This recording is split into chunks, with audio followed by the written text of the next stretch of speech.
Hello everybody and welcome. Here we share true stories from real people. So today is starting out with the first story. It reads, "Friend stole my boyfriend 10 years ago. Now she's begging for financial help because he abandoned her with 2 kids. Plus update, original post." I'm a regular visitor to this sub. However, this is my first post asking for advice and suggestions. I had a detailed post about my past tales of love and betrayal, linking it below if anyone's interested in reading it in detail. A brief context before the problem statement. This was like 10 years ago, when I, 30 female, 20 then, was badly betrayed by my best friend Angela, 20 then, and boyfriend Jake, 24 then. It was a classic cheating thing, boyfriend effing the best friend, except that they got married and had 2 kids. When I think back, it feels like a different lifetime altogether. I just hit 20 navigating my career, friendships, and the roller coaster of dating. Back then, my world revolved around Jake, the jerk. I thought I was the one. That is, until my best friend Angela decided he was the one for her. So many years have passed. I don't remember all the minute details, but I'll cover the information to give you the wholesome story. Angela and I had been inseparable since college. We shared everything, clothes, secrets, dreams. Little did I know that we were sharing his dick too. Jake and I had been dating for almost 2 years, and I was convinced we were headed towards something permanent until I noticed the shift in her behavior. Angela started acting strange, being overly interested in Jake's whereabouts and suddenly finding reasons to hang out with us more often. At first, I brushed it off. She was my best friend, and I thought she could never do this to me. When it became persistent, I confronted her like, "Bro, what's the matter?" She sobbed and said that she had recently had a breakup, so she was lonely, hence wanted to be around us. I wasn't convinced. I could smell a rat. I still remember the day it all went down. Jake stood me up at a restaurant. This was the 3rd time in a month, if I remember correctly, that he ghosted me, and then came up with the most lame excuse. I was super upset and went to Angela to vent it out. There I found out the 2 of them were twirling naked on her bed. I stormed out without listening to any of them. I felt so stupid and betrayed that day. Losing Jake was painful, but losing Angela was more pathetic. They both blew up my phone with their apologies. I blocked them and never spoke to them ever again. Angela showed up at my house, but I slammed the door on her face. I cut both of them out of my life. I tried my best to move on. Their animosity made me skeptical. I became very guarded about my feelings. It became difficult for me to meet new people for the fear of betrayal. It became worse when I got to know that Angela was pregnant and that they were tying the knot. I felt stupid. It was not about betrayal anymore. I thought I was worthless. That Jake dumped me for Angela. It crushed my self-esteem. I sought therapy. It took years for me to come out of my shell. It was hard. But I focused on my career, made new friends, and eventually found love again with someone who treated me with the respect and loyalty that I deserved. I did have trust issues with my current boyfriend, but he is compassionate and patiently gave me the time and assurance to build this relationship. Life moved on, but that feeling of betrayal remained. Jake was my first serious boyfriend, and Angela was my closest friend so far. The memories faded slightly, but it was impossible to completely erase it. Fast forward 10 years, and out of the blue, I received a message on Facebook from Angela. At first, I was tempted to delete it without reading it, but curiosity got the best of me. Her message was long, filled with apologies and regret. She confessed that she was jealous of me with the way that Jake treated and loved me. She said that she never wanted to betray me, but it started with one moment of weakness when she was missing her ex-boyfriend, and Jake was consoling her. One thing led to another, and they started sleeping regularly. They thought it was a fling and would fizzle out soon, and I would never get to know. They wanted to end it after every sex session, but somehow got naked again. The highlight of the message was that Jake had abandoned her. They have 2 kids, 8 and 5, and Jake had just vanished without providing any child support. She has registered a missing complaint, but it's been over 7 months with no luck. She was struggling both emotionally and financially, and she was desperate for help. My first reaction was anger. After everything that she had done, she had the nerve to ask me for help? But then I felt something unexpected. pity. She has no family. Her parents were divorced when she was very young. She was raised by her grandma who passed away a few years back. I don't think that she has anyone in her life to call family. Angela had made her bed and now she was lying in it. But did it mean that I should ignore her plea? In fact, I did ignore her. I'd seen her messages and maybe that gave her hope. And she sent a couple more messages. She sent me pictures of her children and my heart melted. I don't know what to do. I discussed this with my boyfriend and he is of the opinion that the children are innocent and we should help them. However, I'm a little apprehensive about talking to her because of my past wounds. I'm split. What would you do in the situation? This isn't your problem. She betrayed you. Update 1. Hey there, thanks for pouring your suggestions. I appreciate all the comments, positive and creepy, both, except for the few snide remarks calling me an S for reading Angela's message. Most of you are opinionated. I should help the children if it's within my means. Well, guys, I earn decent but not very well off, but I think that I can manage giving her a few grand in a month. After a lot of hesitation, typing the message, rephrasing it, and deleting, I responded to her for a meetup. I wanted to understand her situation before diving in. I asked my boyfriend to accompany me, but he said it would be better if we would meet without him. It would give Angela the comfort to speak up freely. So I showed up alone. When I saw her, I could barely recognize her. Angela looked older than her age. She was no longer the confident, chirpy woman. It was as if she was replaced by someone worn down by life's hardships. She looked tired with weary eyes. We exchanged awkward pleasantries before diving into the heart of the matter. The situation was understandably way more uncomfortable to her. She was hesitant to talk. She was guilty of her actions. She apologized profusely and said karma had come biting her. She told me that after I found out about their affair, they stopped seeing each other. Only after a few months, when I ghosted both of them, Jake asked her out as they were both lonely. She was eventually knocked up by him and they got married. She talked about the early days with Jake, how everything seemed perfect until it wasn't. He had lost his job due to a change in office management. He started drinking due to stress and became increasingly abusive. Eventually, he left her, vanishing without a trace, leaving her to fend for herself and their children. When she was speaking, I could see the genuine remorse in her eyes. She admitted that she had made a terrible mistake by betraying me and that she had paid the price for it. Now she was at rock bottom, barely making ends meet, and her kids were suffering as a result. Part of me wanted to walk away, to tell her that she deserved everything that she was going through.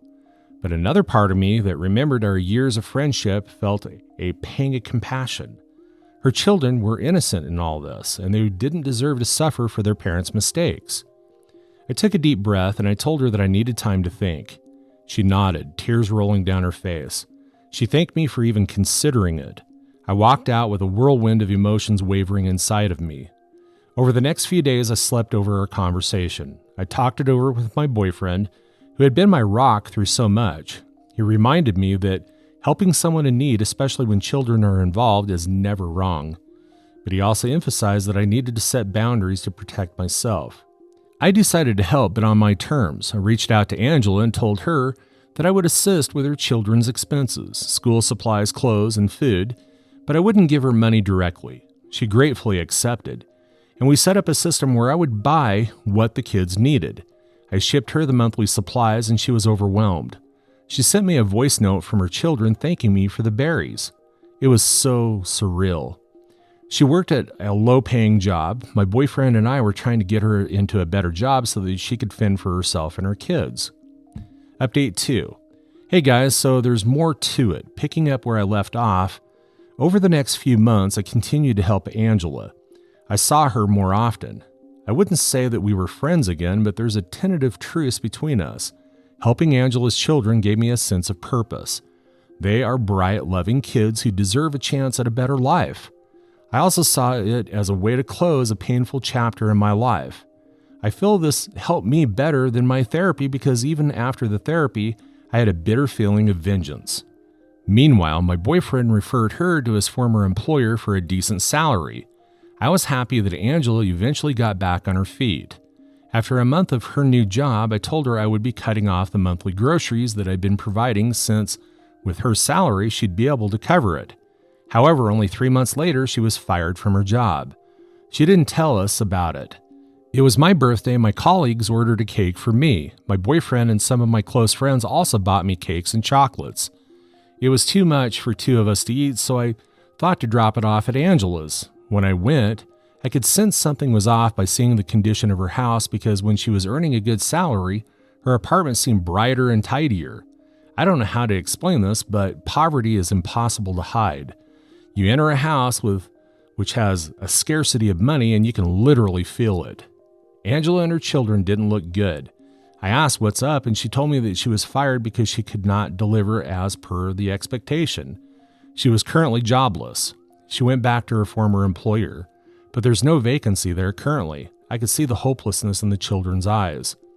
She said that the job was demanding too much beyond her capabilities, no matter how hard she tried. She just could not do it. She broke down in tears. They were feeding upon local food pantries. I was disheartened to know this. I immediately rushed to the supermarket and got her a month's supply. 2 months passed and Angela went back to her former low-paying job. Something's better than nothing, I guess. I referred her to 2 companies, but she couldn't crack the interviews. Eventually, I realized it was getting too much for me to bear monthly. I suggested she seek help from local authorities and register for financial support programs like SNAP, etc. She was clueless about this. I said, I also don't know enough about it, but I can certainly help you get registered so that you can avail the benefits. She said that she would figure it out herself. I said I'll try to help as much as I could, but giving this regular month over month is getting overwhelming for me.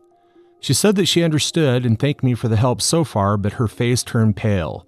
I thought maybe because of embarrassment that she was piling up on me. After that, I stopped paying for her monthly groceries. But I regularly checked in on her. I got clothes and games for the kids whenever I went that way, got takeaways from their favorite restaurants for them. These things I do because it makes me feel good. I want to do it for the children. Angela, on the other hand, is hopping from one job to another. Either she's being laid off due to overstaffing or the company is shutting down. I thought she was stuck with bad luck until a week ago when I got to know that she's getting fired because she's lazy. The recruiter in the companies I referred her to told me that she showed no enthusiasm for the job and hence was rejected. Honestly, now I've started to notice that ever since that I've been helping her, her demeanor has changed. The first time that I met her, she had desperate in her eyes. When I helped her, she had genuine gratitude for me. Now I don't see that gratitude and neither that desperateness that comes out of this misery. She looks relaxed and has a laid-back attitude as if she made peace with her poverty. I hate to say this, but I feel that she has taken me for granted. After I stopped paying the monthly groceries, she asked me to lend money a couple of times. Please don't pick me up on this, but her ask seemed like an ask slightly softer than demand, but not like a request. I mean, what I'm doing is a selfless deed. The least I expect is she shows some gratitude and not entitlement. Now I'm split on whether I should continue to support her or I should pull the plug. Update 3. Well, as some of you suggested, I decided to eventually stop providing financial aid. Obviously, I cannot help her forever, and she eventually has to figure out herself. Before I dive into the update, I want to answer the question most commonly asked on my last update. Did I become friends with Angela, or how was my relationship with her? You see, my relationship with Angela is far from friendship. I don't think I can ever be friends with her again. I consider her as my acquaintance who needs help. That's it. Whenever I visit her place, I mostly spend time with her children. Also, I never stay for more than 10 to 15 minutes. Never even had a coffee at her place. So you can imagine the bond. There ain't any bond. There's still an awkwardness between us. Moving to updates. As I mentioned in my last post, I decided to gradually stop financial aid to Angela. I did it. During this time, she reached out to me twice asking for money. But I politely turned her down, saying I had other commitments. She said sorry and that she understands. Then Christmas arrived, and I was sort of feeling guilty for not gifting anything for her children. So I ran a last-minute shopping spree and bought gifts for her children. I invited them home for dinner. This was the first time she came to my home and met my boyfriend. He loved the children. It started with an awkward silence. None of us knew what to say. We can't talk about the past, obviously. It's complicated. Angela's presence was bare open in front of me, and I was not comfortable sharing my life updates with her. So the only topic left was the children. Most of the conversation at dinner table was revolved around them. We gave them the opportunity to talk about their school, about their friends, etc. It was fun. After dinner, my boyfriend asked me to give company to Angela and the children while he opted to clean the kitchen. I noticed Angela watching him a bit too closely. I tried to ignore it, chalking it up to my paranoia. After cleaning up, he took the children out for ice cream. We were sitting alone and she talked about how it's been ages since she's had tasted wine, so I offered her some. She got so happy that she hugged me. That was her first hug after 10 or 11 years. The children came back with some puzzle games and sat with my boyfriend to play. As the evening progressed, her behavior became more blatant.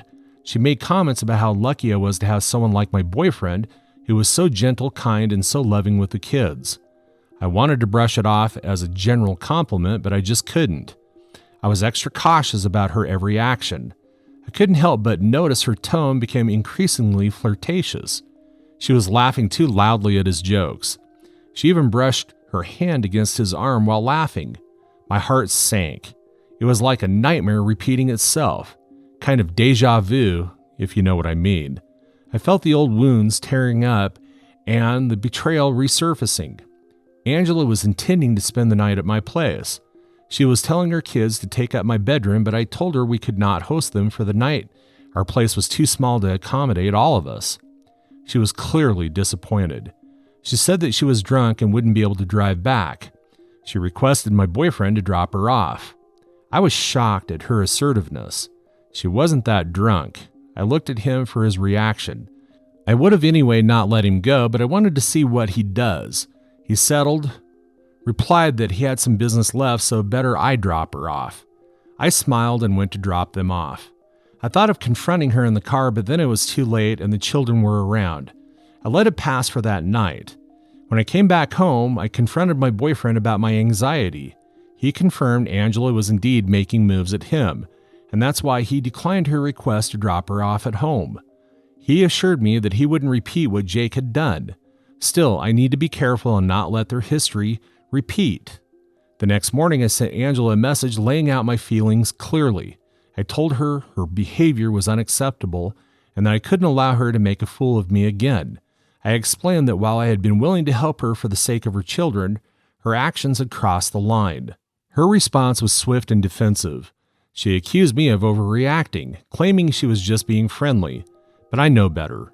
I had seen this before and I wasn't going to be fooled twice. I know her moves. Instead of accepting her mistakes and apologizing, she tried to turn it around on me. She said that I need not be insecure about my boyfriend because he was a loyal man. Surely he is, but you are not a loyal friend. Even if I'm reading too much between the lines, what should I do? Just wait to bump naked into them like it happened the last time? No, that's not happening again. She was taking it casually until I asserted that I would no longer be providing financial assistance. Her response changed immediately. She started apologizing, saying there might be a misunderstanding and stuff. If she hadn't reacted this defensive, I might not have cut her off financially. Maybe I would reduce the gifts I got for her children, but after seeing her true colors, I was like, you know what? You don't deserve help. She blew up on the phone begging for one last chance for the sake of the children, pleading that she had nowhere else to go and stuff. Ignoring her plea and help was painful but necessary. Might be wrong, I don't know. At the moment, it seems right. I couldn't let her toxic behavior jeopardize my life and happiness again. As much as I pitied her situation, I had to prioritize my own well-being and that of my relationship with my boyfriend. I told him about my decision, and he affirmed that it was best for us to stay away from her. It's been almost 2 weeks since then, and I cannot stop thinking about her children. Did I desert them? I don't know, but even on New Year's, I wasn't feeling happy. I was just thinking that there's 2 innocent children out there who might not have a great year ahead of them. A thought crossed my mind that I should ship some goodies at her place anonymously, but I realized she would know it was me, and she won't take me seriously after that. Of late, I've been getting a vibe that she's been exploiting me somehow, so better to close this chapter and move on. I hope she takes her life and her children's lives seriously and works hard instead of trying to poach other boyfriends. Sometimes I do feel that helping Angela's children gave me a sense of closure. I had done what I could to support them, but I couldn't save Angela from herself. I intend to bring this topic to my next session of therapy. I hope to get some perspectives from a therapist. Thanks for reading this. That's all for today. If you're enjoying this story, please like the video and share your thoughts in the comments section down below. Thank you.